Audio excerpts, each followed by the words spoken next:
We are here with head football coach Chip Hester. After the Indians are coming off a 3-8 and 2-5 season, Coach, can you kind of give us the highlights of the season? Yeah, I think if you look at the things that we did well, we played competitively in almost all our football games, and played a lot of young guys, and a lot of guys got experience. We had a rough season. We had frustrations and momentum that shifted away, and we never could quite get it back. But I think our guys, the positives that I take from last year are that our guys kept on fighting, and they battled through the whole season. Found a way to win some ball games, and just didn't find enough ways to win ball games throughout the year. And I think our guys, the thing that I'm excited about is that our guys are determined not to let a season like that happen again. It's been one that has been the roughest season I've ever been through, and we definitely don't want to repeat that. Was that they seem to be a very resilient bunch of young men? Was that something that you all instilled in them, or did they just kind of naturally have? Or?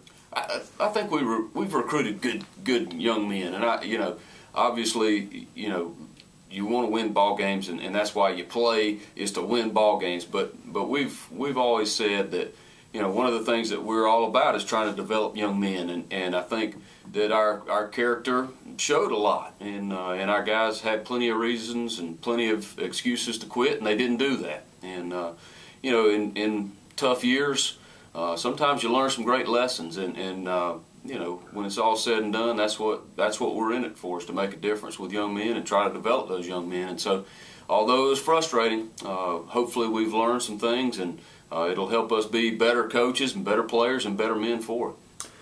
You had some key injuries in key positions this year. How are those players going to bounce back and help you next year?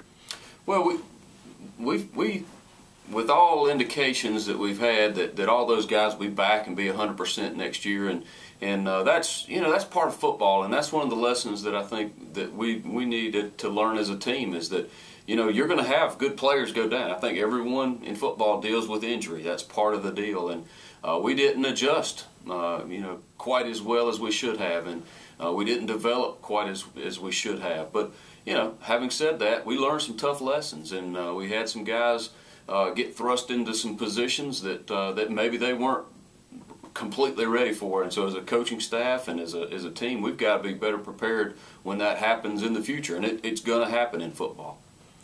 What do you feel are your specific needs for next year, in what positions? Well, the good news when you have a young team is that you got a lot of guys coming back, and so we don't have to replace a bunch of starters. Now, the guys who played a lot this year have got to get better.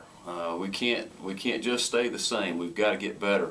But our guys have got to develop, and then we've got to address some things in recruiting. We've got to keep on recruiting tackles. We need more tackles in our football program, offense and defense, and get that size up a little bit. And so that'll be something. Josh Wright graduates, who's a very, very solid running back for us, a great person, great leader. He's got to be replaced.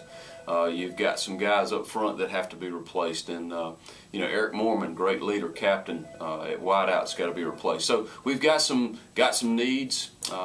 Graduated 2 seniors at safety, so there's some positions that we need to address. But we feel like if we'll just get ourselves better and improve, that we'll have a chance to compete every week. Okay, thank you, Coach. Thank you, Chris.